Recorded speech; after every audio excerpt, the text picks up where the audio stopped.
Torej, lepa hvala za vabilo, za tako zanimivo predavanje.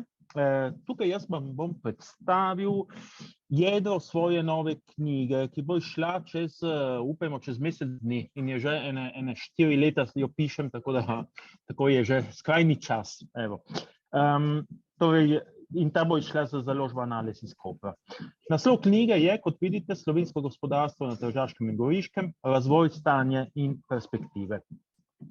Knjiga raziskuje dolgoročne premike glede manjšinskega gospodarstva v zadnjih 70 letih. Torej, kot je profesor Klabjan prej omenil, od leta 1954, to je leta, ko so podpisali londonski memorandum, s katerim so predali pravzaprav trst Italiji, do pravzaprav leta 2020, ko se je začela pandemija. Glede na to, da so učinki pandemije še relativno nedoločeni glede tega, kako bodo vplivali na slovensko gospodarstvo v Italiji, se nisem spuščal v njeno analizo. Evo. Torej, da vam na kratko predstavim prvo, torej teoretični okvir, ki sem ga jaz uporabil. Ta teoretični okvir so prvotno sestavili tako imenovani novi institucionalni ekonomisti, Daron Acemoglu, Simon Johnson in James Robinson, ki trdijo, da je gospodarska rast odvisna od ekonomskih in političnih institucij, seveda. To je tudi verjetno prvič, ko nek avtor aplicira tak teoretičen okvir na neko izrazito manjšinsko gospodarstvo. In to seveda tudi prvič je ta okvir, uporabljamo ta okvir za študij slovenske manjšine v Italiji. Torej, pravzaprav, kaj so to, o čem govorimo tukaj? V besedah Nobelovca Douglasa Northa so to institucije, pravila igre v družbi ali bolj formalno zakoličene omejitve, ki oblikujejo človeško interakcijo. Acemoglu in sodelavci razlikujejo tukaj med političnimi in ekonomskimi institucijami. Torej, politične institucije pojmujemo pravzaprav kot zakone, formalne ali neformalne, ki urejajo v našem primeru odnose med italijansko večino in slovensko manjšino v raznih obdobjih, ki jih bomo potem videli.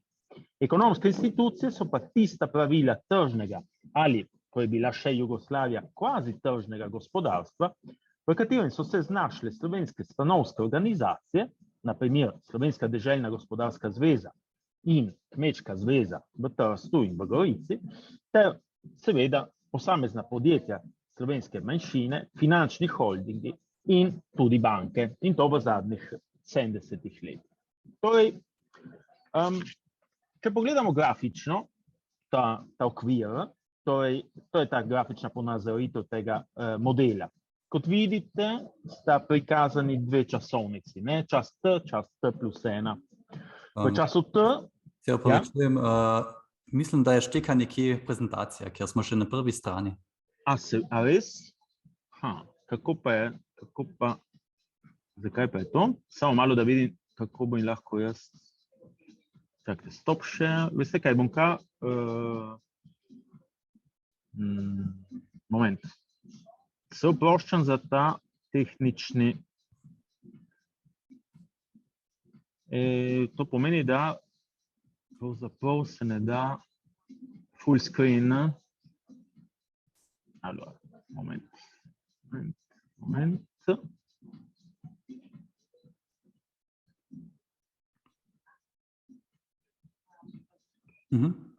Zdaj se vidi menjavo, vidite, kako menjujem diapozitive. Ok, oproščam se še enkrat, zdaj skušam vse malce urediti, tako da se bo kaj videti. Evo, tako.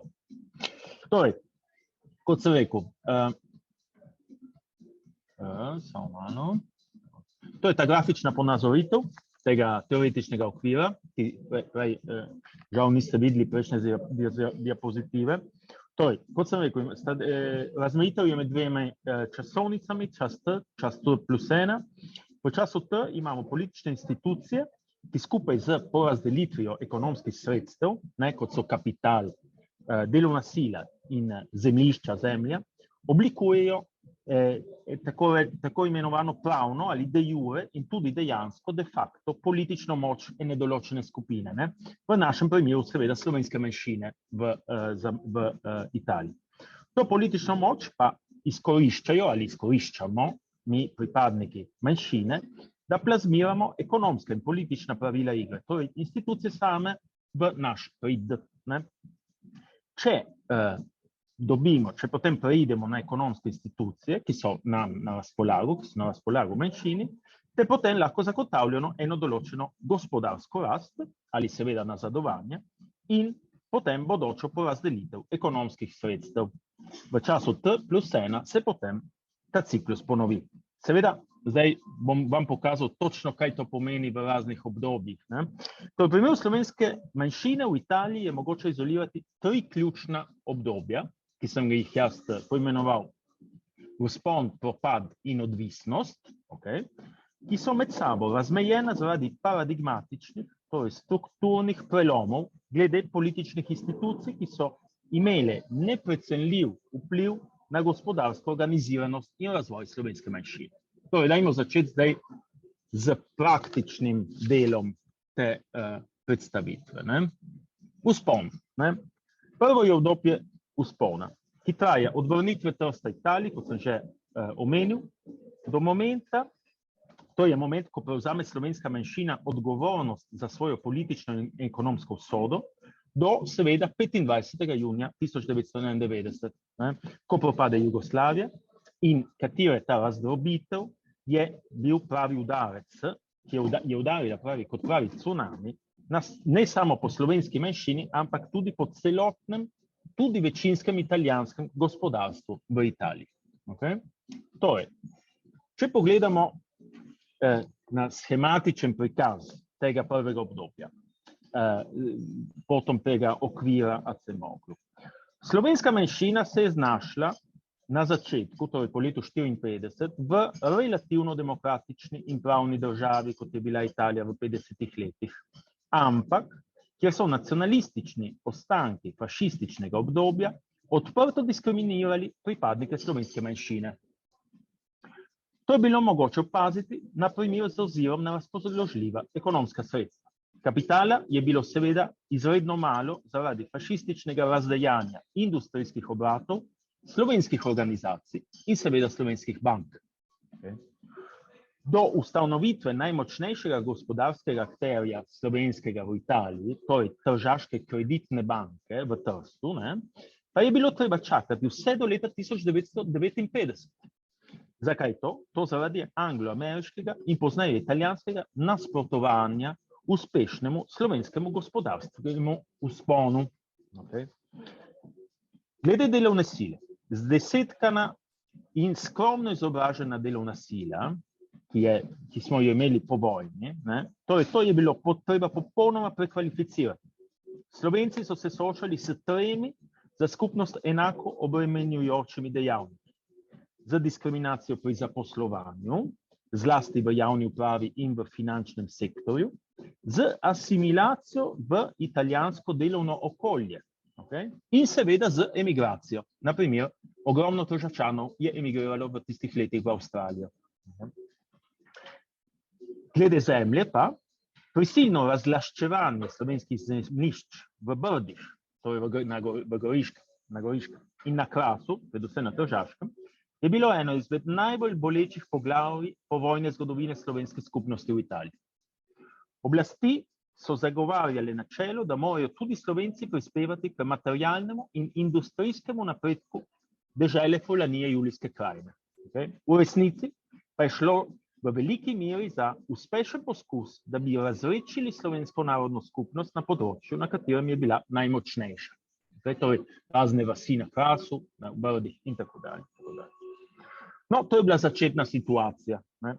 Na pomoč so pa priskočile tako Socialistična federativna republika Jugoslavija z zunanjo politično in kot bomo tudi v kratkem videli pravno podporo, kot tudi Komunistična partija Italije, okay, ki je bila manjšini v raznih desetletjih svojega obstoja relativno naklonjena. Okay. Kakšen vpliv je imela torej predaja jugoslovanske lastnine leta 1954 slovenski manjšini, nastal je tako imenovani sistem zaupnikov.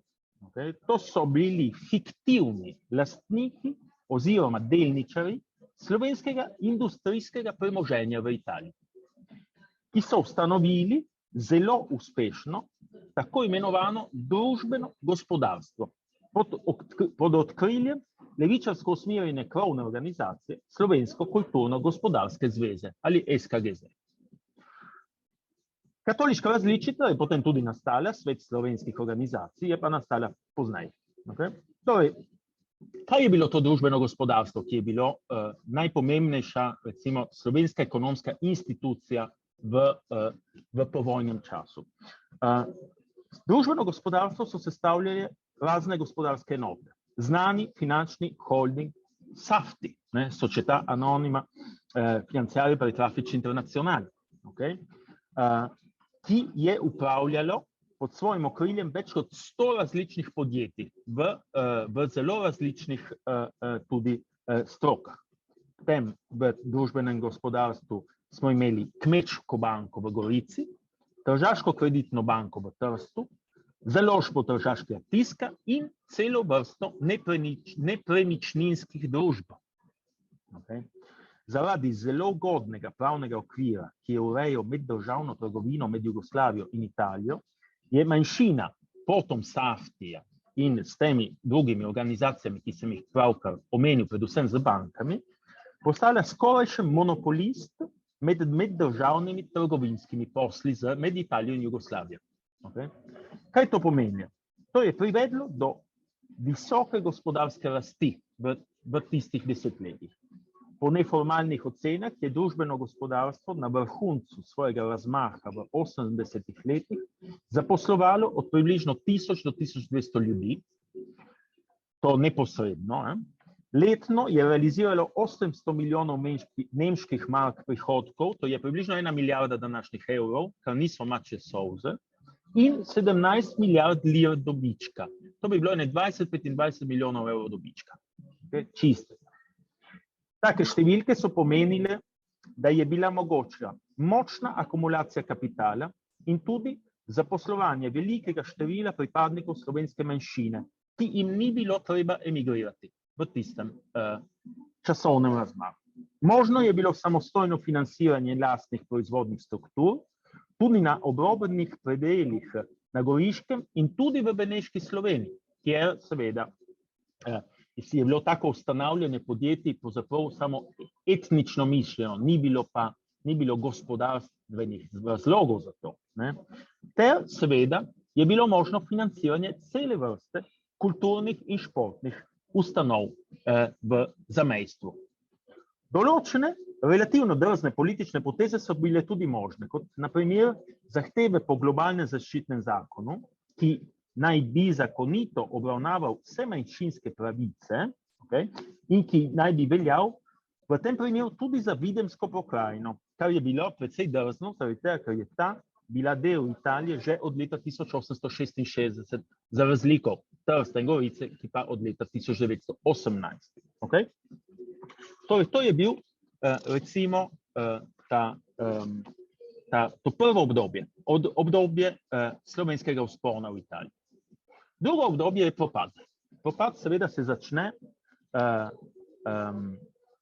z razdrobitvijo Jugoslavije leta 1991 in recimo, da se zaključi nekako z letom 2001, to je točno 23. februarja 2001, z podpisom omenjenega zaščitnega zakona za slovensko manjšino v Italiji. Okay? Kaj se dogaja v tem obdobju? Tukaj imamo spet grafično ponazoritev raznih teoretičnega okvira za to obdobje. Iz političnega in ekonomskega vidika je bil propad Jugoslavije ter totalna ošibitev prenovljene komunistične partije Italije za slovensko manjšino v Italiji katastrofalen. Okay? Torej, italijanske vlade, predvsem Berlusconijeva, ki je bila izvoljena leta 1994, je bila prva povojna vlada, v katero so vstopili nasledniki bivših fašistov pod vodstvom Gianfranca Finija. In ti so hoteli izkoristiti šibkost neodvisne Slovenije tudi za razne fantaziozne teritorijalne zahteve, predvsem v Istri, Dalmaciji in tako dalje. Začele se je ponovna politična in etnična diskriminacija manjšine, ki pa se je že končala leta 1994. Predvsem zaradi zunanjega nasprotovanja italijanskemu šovinizmu. Na eni strani se je počasi odvijal postopni proces, torej pristopni proces Slovenije Evropske unije, na drugi strani je pa manjšina imela podporo določenih mednarodnih organizacij, kot je na primer Organizacija za sodelovanje in varnost v Evropi. Okay? Če je to privedlo do političnega detente, do politične odjuge v tistih letih, so se pa stopnjevali napadi na slovenske gospodarske organizacije, predvsem na Kmečko in na Tržaško kreditno banko, ki sta bili zaradi raznih nepravilnosti med jugoslovansko krizo, namreč sta tudi pomagala Jugoslaviji, torej bivšim republikam Jugoslavije v tistih letih, sta bili pravzaprav likvidirani na različne načine v par letih. To pravzaprav med leti 1994 in 1996 ves bančni sistem, ki je bil na razpolago slovenski manjšini, se je porazgubil. Okay? Je bil likvidiran. Torej, propad Jugoslavije je v tem primeru seveda okrnil katerokoli zunanjo zaščito slovenskih bank v zamejstvu. Kot pišeta Rudi Pavšič, bivši sekretar Slovensko-kulturne gospodarske zveze, in soavtor Marjan Žiberna v neki recentni knjigi, ki sta jo napisala, so se poskusi lokalne italijanske liberal-nacionalne struje po oslabitvi materialnega stanja Slovencev v Italiji vrstili ves čas po vojni. Svoj cilj so dosegli, ko je postalo jasno, da po razpadu Jugoslavije ne bo nikogar, ki bi hotel ali mogel ščititi slovensko gospodarstvo v Italiji. Poleg napadov na gospodarski fronti je bila prekinitev, torej poleg italijanskih napadov, seveda, na gospodarski fronti je bila prekinitev trgovine med Jugoslavijo in Italijo izredno hud udarec slovenskim podjetjem. Tako imenovani avtonomni, to so nekakšni klirinški računi, ki so obstajali pred razpadom Jugoslavije in so bili namenjeni menjavi blaga med bivšo Jugoslavijo in Italijo, okay? In na katerih je slonelo ničkoliko manjšinskih uvozno-izvoznih podjetij, ki so bili pravzaprav najbolj pomembni del tega družbenega gospodarstva, okay? So postali v trenutku popolnoma nezanimivi in vsa ta uvozno-izvozna podjetja so pravzaprav bankrotirala v par letih. Okay? Potem seveda to družbeno gospodarstvo je imelo eno celo vrsto šibkosti. Pretirana enosmernost slovenskega manjšinskega gospodarstva, negospodarstveno poslovanje, ki je izviralo iz nerentabilnih naložb, ki so bile namenjene za poslovanje slovenskega prebivalstva v goratih in drugih predelih in tako stranskih predelih kolonije Julijske krajine, ter namemba dobrega dela čistega dobička za slovenske kulturne in športne institucije so pripomogle k dejstvu, da so bili slovenski podjetniki popolnoma nepripravljeni na razpad Jugoslavije, torej na jugoslovansko krizo. Družbeno gospodarstvo je bilo nezadostno kapitalizirano in pretirano odvisno od jugoslovanske podpore, tako da je brez nje bliskovito propadlo. Recesija je bila taka, da je bilo treba rešiti tudi Primorski dnevnik, ki je ustanova ključnega pomena za slovensko manjšino. In to je bilo storjeno z ustanovitvijo zadruge, ter v določenem momentu, to govorimo leta 1996, je bil tudi obstoj same krovne organizacije Slovensko-kulturne gospodarske zveze pod vprašanjem. To je bila ekonomska katastrofalna situacija. Na politični fronti v tistih letih pa je prišlo, kot sem že rekel, do določene odjuge med slovensko manjšino in italijansko večino. Predvsem pod okriljem levosredinskih vlad, ki so sledile Berlusconijevi vladi. Okay? Torej, spomnimo se na primer na Romana Prodija, ki je postal premier leta 1996. In to te levosredinske vlade so se vrstile med letoma 1996 in 2001, tako da je bilo takrat končno mogoče sprejetje zaščitnega zakona. Čeprav tudi to, če preberete zgodovino tega zakona, je bilo kar dramatično zaradi nasprotovanja desničarskega nacionalnega zavezništva, vedno pod Gianfrancom Finijem in pod njegovimi pajdaši. Na začetku leta 2001 pa je končno prišlo do tega prodora v italijanskem parlamentu. Torej, zdaj preidem še na zadnje obdobje, ki je pravzaprav odvisnost. Od leta 2001, od zaščitnega zakona dalje, pa se je to obdobje tudi začelo od odvisnosti. Kaj pravzaprav mislim s tem pojmom? Mislim, da je prišlo do nekakšne poravnave med italijansko večino in slovensko manjšino. In temu je namignil tudi nekdanji predsednik SKGZ, torej ta Rudi Pavšič, ki sem ga že omenil. On je bil neposredno vpleten v pisanje predlogov za bodoči zaščitni zakon za slovensko manjšino v Italiji.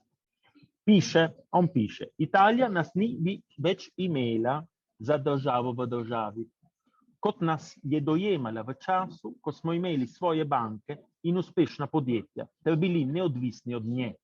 Ko smo te izgubili, to v 90-ih letih, se je njen odnos do slovenske manjšine zmehčal. Na nek način bi lahko tudi rekli, da je imela Italija malo slabo vest, ker je prispevala k rušenju našega bančnega in gospodarskega sistema, ki nam je omogočil samostojnost. V teh razmerah se je začela odpirati pot do zaščitnega zakona. Evo. Naj na kratko opišem še to zadnje obdobje in potem bom zaključil. Z zaščitnim zakonom se seveda močno povečala pravna politična moč slovenske manjšine. Izboljšale so se vse splošne pravice Slovencev v Italiji, pa čeprav obstaja še vedno cela vrsta nerešenih problemov. Na primer, vprašanje predstavništva Slovencev tako na politični ravni kot v raznih stanovskih organizacijah, v italijanskih zbornicah. Na višjih nivojih javne uprave imamo zelo malo slovenskih pripadnikov slovenske manjšine. Treba je pa tudi poudariti, da je prišlo do postopnih izboljšav kot posledica tega zakona, kot je raba slovenščine po raznih javnih uradih v Italiji in vrnitev določenih nepremičnin. Najbolj zgovoren je seveda primer Narodnega doma v Trstu, ki je bil vrnjen slovenski manjšini leta 2021. Okay? Največji problem, ki je nastal z tem zakonom, je dejstvo, da je slovenska manjšina izgubila svojo gospodarsko neodvisnost. Specialnih ekonomskih institucij in ustanov, kot sta bili banki in tako dalje, in safti in tako dalje, ni več. Pogrešamo neko bolj učinkovito organiziranost slovenskega gospodarstva, ki je zdaj popolnoma integrirano v italijansko in seveda zato tudi izredno fragmentirano. Zadrževanje najboljših kadrov je postalo nemogoče, saj so delovni pogoji drugje po Italiji in v tujini relativno boljši.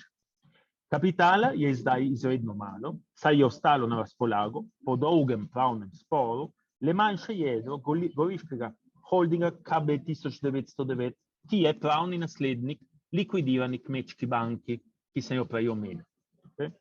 Imamo seveda zadružno Kraško banko, to je banka, ki ima ogromno podružnic in ima sedež na občinah, blizu Trsta, ki je izredno pomembna ustanova za slovensko manjšino.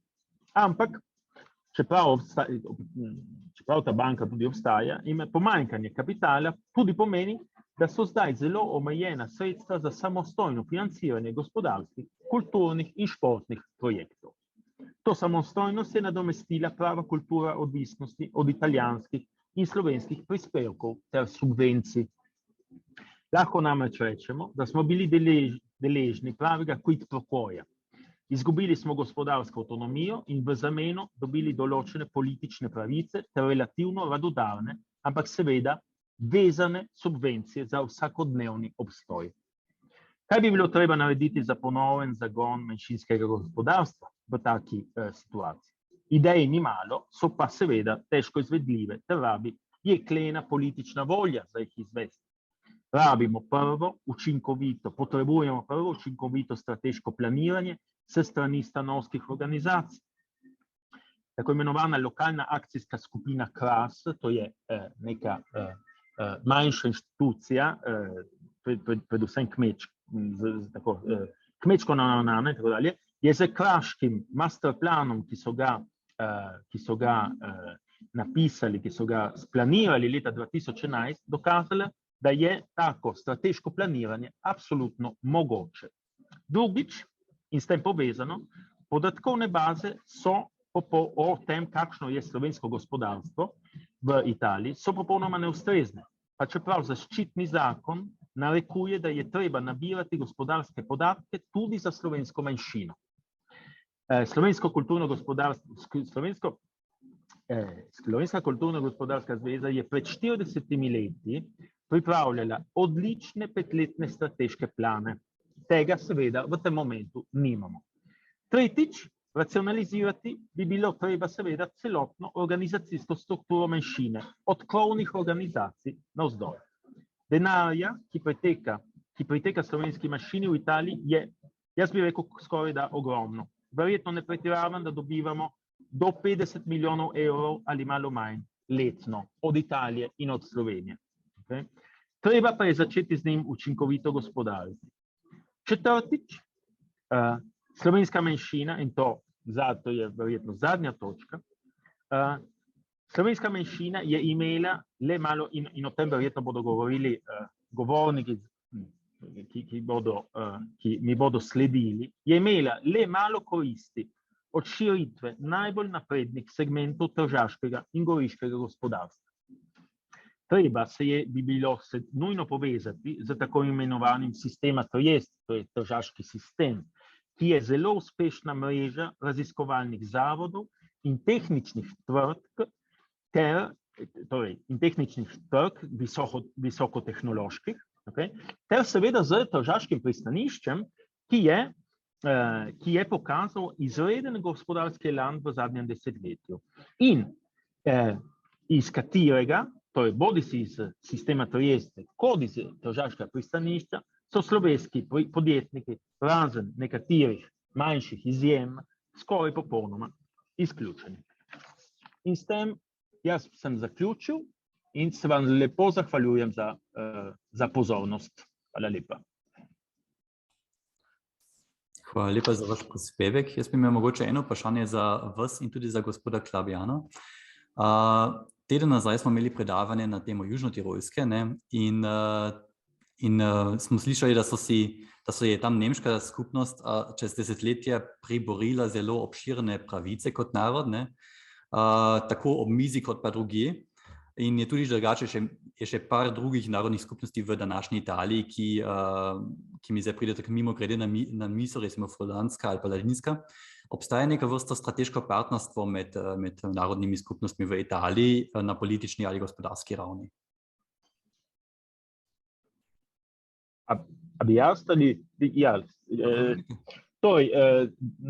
Določena partnerstva obstajajo glede na primer povezanosti med Südtiroler Volkspartei, slovensko skupnostjo in tako dalje. To že. Ampak da bi jaz vedel, poleg tega, da manjšinske ustanove, slovenske predvsem, gledajo tudi pri pisanju tako imenovanega zaščitnega zakona, ki sem ga večkrat omenil, so se tudi zgledovale na izkušnjo, ki so ga imeli Južni Tirolci, na primer. Tako da ne živimo sploh v enem vakuumu. Južna Tirolska je za slovensko manjšino v Italiji zelo pomemben primer. Seveda, razlike